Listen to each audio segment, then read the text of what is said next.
The following program is the work of the broadcast students at the British Columbia Institute of Technology. BCIT Magazine features news stories from around the Lower Mainland, which were produced over the last week. Responsibility for the content of the show rests completely with the students and their instructors.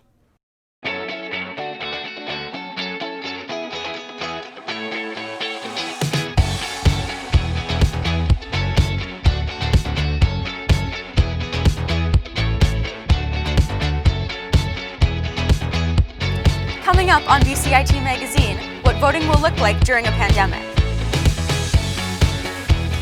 One LGBTQ plus activist helped victims across the globe. And sports are returning despite COVID-19.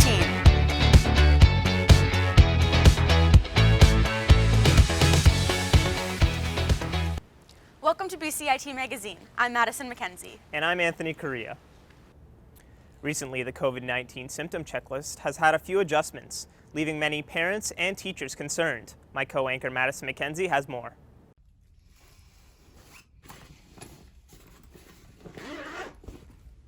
It's been close to a month since students and teachers returned to the classroom. But due to the ongoing pandemic, parents have had to create a new daily routine. Like if my kids are sick or they wake up in the morning and they're not feeling well, I'm not sending them to school. And I've done that already. Since early September, school-aged children have been asked if they have any cold symptoms, like a sore throat or runny nose. If students did, they were told to stay home. But recently, health authorities decided to take those symptoms off the COVID-19 checklist. With these new changes, some parents are saying they don't even want to send their kids to school anymore. They are in fear of their children's health and the health of the rest of their family. But teachers are optimistic that students will continue to be safe and stay home if need be. An Abbotsford school teacher is against these changes. She believes if students are sick or feeling different, they should stay home. Definitely disheartening that they're taking off some of the symptoms from the list, because I think you should just be as careful as possible. With the spike in cases in the month of September, BC hit a record high with 1,030 cases this month. But teachers say parents shouldn't worry about students coming to school with COVID symptoms. From what I've seen so far, students are taking it quite seriously. They have been pretty intentional about wearing masks and making sure that in the hallways they're staying away from each other. While the checklist has changed, parents and students I talked to say they will be keeping a close eye out for colds or COVID-19. Madison, McKenzie, and Chilliwack for BCIT Magazine.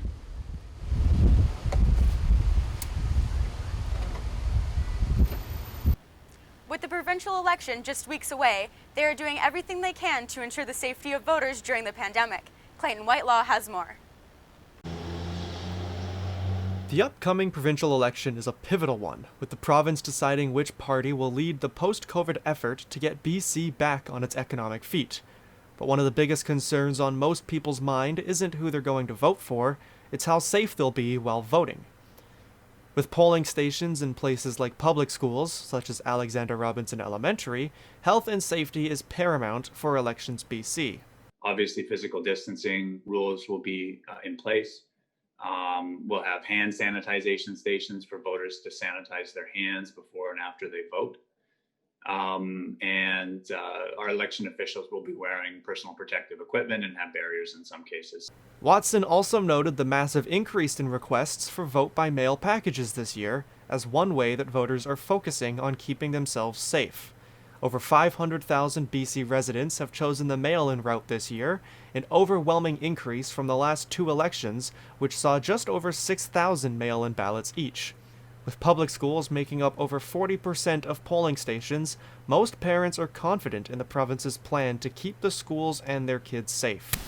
I think as long as they do their cleaning protocols that they're supposed to be doing, then there shouldn't be an issue. While no school district was able to comment on the exact cleaning and safety measures that will be in place, they are ensuring the public that they will be following provincial health guidelines and Elections BC in order to keep public schools safe for both voters, students, and their parents. Clayton Whitelaw in Maple Ridge for BCIT Magazine. Clayton, If people want to vote by mail-in ballot, what should they know? Yeah, so if you order your package before October 2nd, you're going to get a blank ballot where you have to write the name of the candidate or party you wish to vote for. If you ordered after October 2nd, you'll get a standard sheet with all the names and parties written out for you. It is also important to make sure you send your ballot back as soon as possible. Back to you. Thank you, Clayton. A local Egyptian Canadian man is building a website to offer support to the LGBTQ+ community back home. Rachel Adams has more. Ahmed El Faris knows firsthand the fear and isolation felt by the LGBTQ+ community in Egypt. To them, I was this amazing, enlightening young child that's doing TED Talk, that's enlightening their kids, that's helping everyone out, that's doing so much charity work. And as soon as they found out that I was gay, I was just this demonic figure to them. I was this horrible person to them. This experience inspired Faris to help people express themselves safely. He collects anonymous stories from people back home in Egypt and posts them on an Instagram page called Horror on the Egyptian Express. As soon as I post them and they start getting good comments, good feedback, and people are supporting, they would text me privately and they're like, thank you so much for this. Do you mind if I talk to you? Do you mind if you connect me to someone? And that's what I did on that page. Driven by the recent suicide of Sarah Higazi, fellow Egyptian LGBTQ+ activist, he is taking his mission to another level. He's building a website to connect people in Egypt directly with Canadian allies. Which got me thinking about all the other people back home, or just in the whole MENA region, that are queer, that are closeted, that are terrified, that are just fearing their lives every day. And it's just so scary, because I was in their shoes before. I know exactly how it feels. Rachel Cook is one of dozens of people in Vancouver who have already volunteered for the project. So if I'm able to reach out to people and even just be one person that accepts them fully for who they are, then that's exactly what I want to do. Faris says the only thing left to do before launching the website is to get the best possible privacy and security settings. The safety of users in Egypt are his top priority. Rachel Adams in Vancouver for BCIT Magazine. A charity called Beauty Night, which supports impoverished women and youth, are transitioning their services online. Lita Omid has more. The Beauty Night Society provides life-changing makeovers for women and children who have experienced domestic violence and abuse. They have completed over 60,000 life makeovers so far, but due to COVID-19, they transitioned to providing services online, which has had some challenges. Definitely equipment for people to be able to make sure that they had access to internet, access to devices to be able to actually participate. The Beauty Night Society works with community partners like Shoppers Drug Mart to provide the essentials needed to make Beauty Night happen. Unfortunately, because of some of the shifts and with COVID, a lot of our key people that we've worked with, some have left or some have had reduced hours. Before COVID-19, the Beauty Night Society was able to provide touch during their services for participants, which helped reestablish their relationship with touch. Now it looks a little different with everything being online. Exhale, bringing hands to hearts. It's becoming a virtual world because we can't touch one another, at least through a Zoom conference call or a FaceTime Live or an Instagram Live. Beauty Night Society or organizations in general that do this work can touch in a certain way. The services provided online through Zoom and social media platforms are slightly different than the in-person Beauty Night experience. So we are doing wellness and life skills development right now, and the beauty, where the beauty is mainly do-it-yourself, very different, because if they're living at certain places, we are having to check in and work a little bit more with our community partners to make sure they have the resources for those services. The Beauty Night Society is hoping to grow their online platform and attract more participants to help build their self-esteem. As of October 1st, they will be providing weekly services for participants. I'm Lita Omid in Vancouver for BCIT Magazine. Coming up after the break, international physicians are fighting for a Canadian license. And a Vancouver bottle collector cleans up the environment. everything is changing to digital. Everything is online. People aren't just waiting for the 6 o'clock news anymore. People want their news right now. They want to be able to go onto their smartphone, onto the internet, and see the news that they want to see.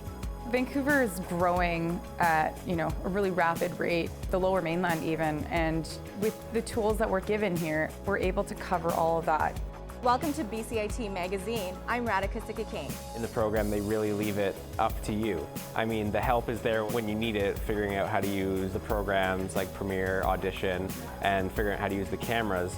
But it's up to you to sort of experiment and figure out what you can do when you go out in the field. They brought candles and flowers to remember the student who lost her life yesterday. Teresa May says the international community condemns Moscow. They really make sure that you know the basics and you are able to put out a quality product. I'm Brady Tretanero. And I'm Radhika Sikki-King. Thank you for tuning in to BCIT Magazine.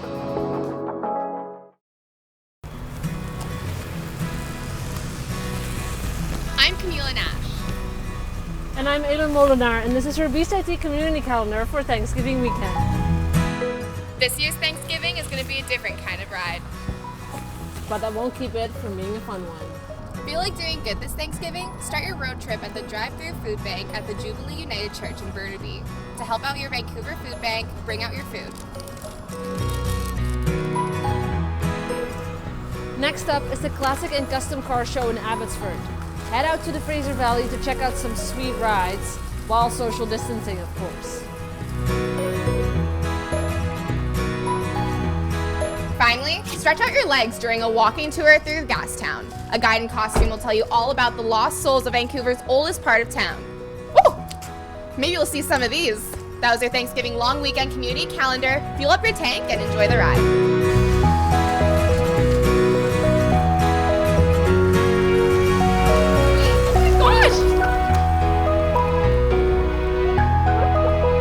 Foreign-trained doctors are ready to fight against COVID-19, but until the government recognizes their credentials, help is just waiting on the sidelines. Rhea Santos has this report. We learned our cooking. 62-year-old Raul Valles immigrated to Canada with his wife and 3 kids 10 years ago. These are hands of a surgeon, a head and neck, ear, nose, throat, head and neck surgeon. He was an accomplished medical professional in the Philippines. I have an American Medical Technology certificate. And I also have a nursing license in the Philippines and also in California. And when I arrived here, I can't find a job. After a decade of trying, he has stopped dreaming of becoming a doctor in his adopted home. And he's not alone. And then you still want to be a doctor Son someday. Cecilia is a lab assistant and member of the BC Pinoy Medical Doctors. She plans to work on getting a license, but not now. I know it's hard to get into the medical system. And we don't know why, even if others who already passed and they're still waiting for years.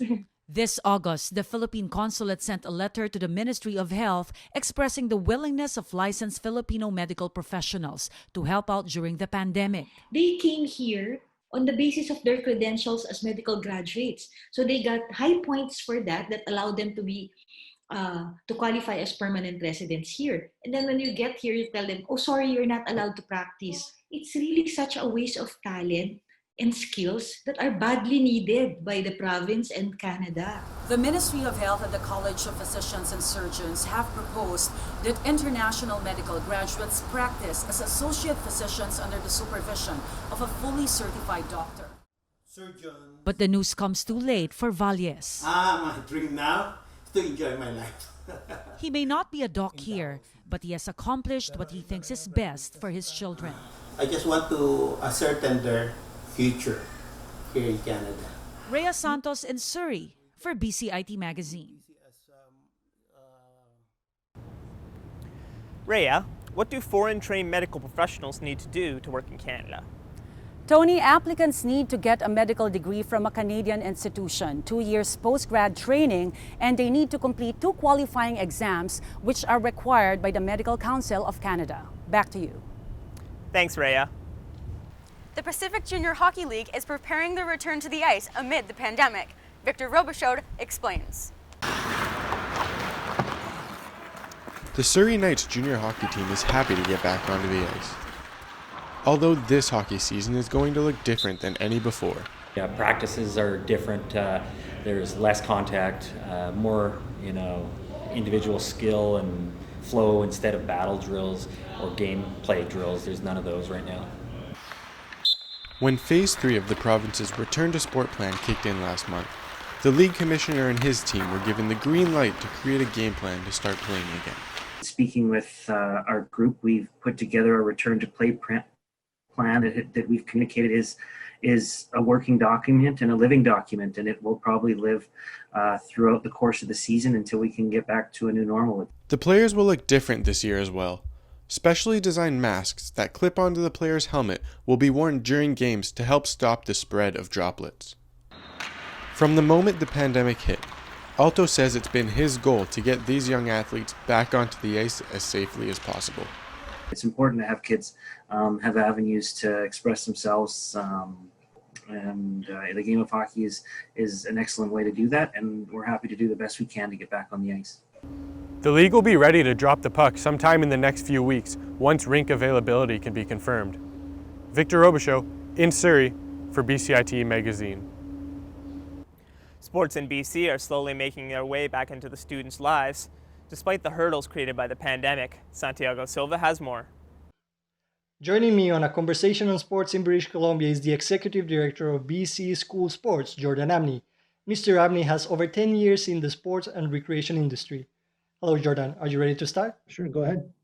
My first question would be, what do you think of sports slowly making their return into BC residents' lives? Well, I think sport and any of those sort of other activities, whether they be for youth or even adults, are critical to the mental and physical health of so many citizens in BC. And it's really important, I think, that we get as much of those activities back as we can to a certain point that we're not, adding additional public health risk. Why do you think this is important for our youth? It's such a big part of that educational experience, and it really rounds out that foundation that school and this time in their lives is trying to build.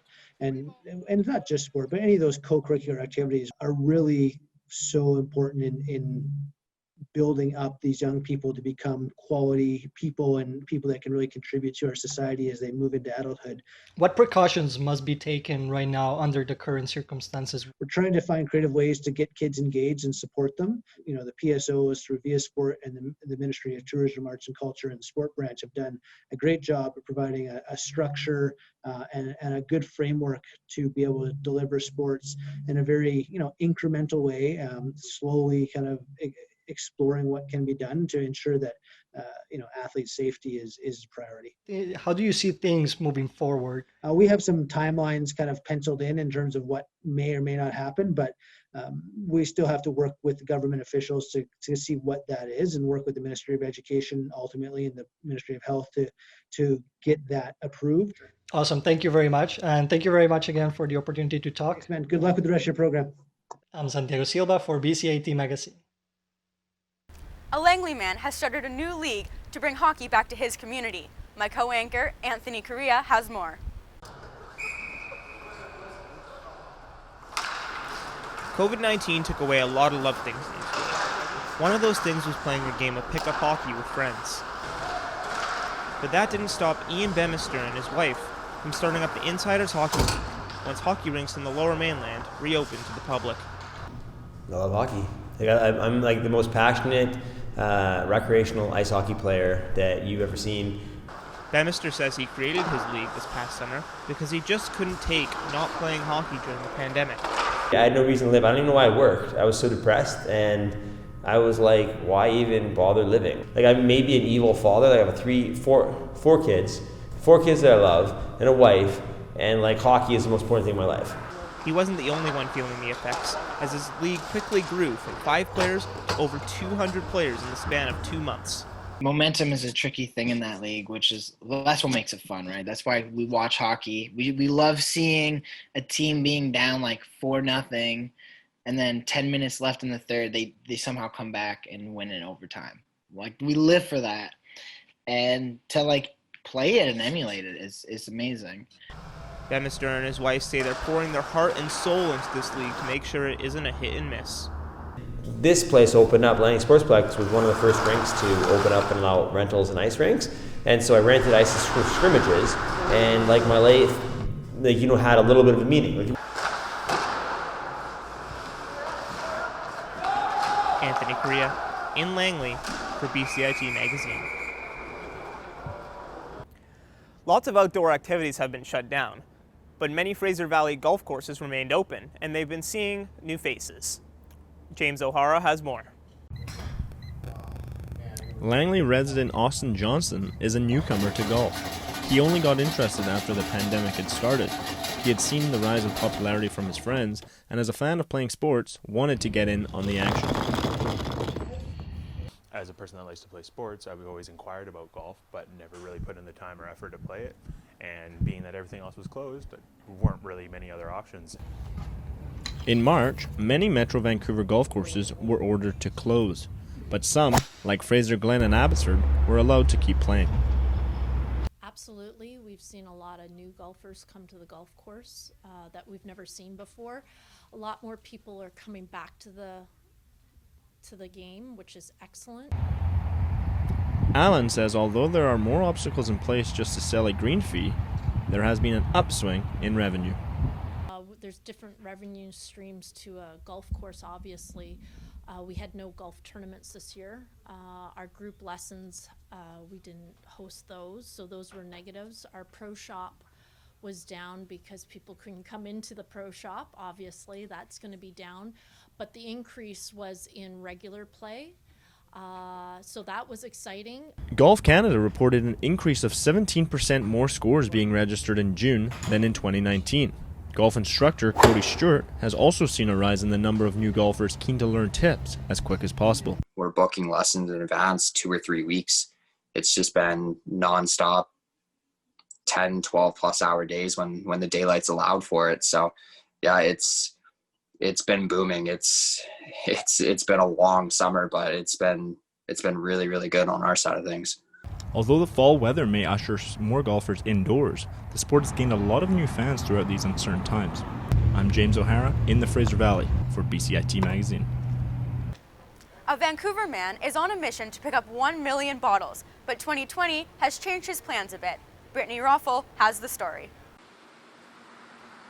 7 years ago, marathon runner Andy Sword decided it was time to do his part in helping the environment.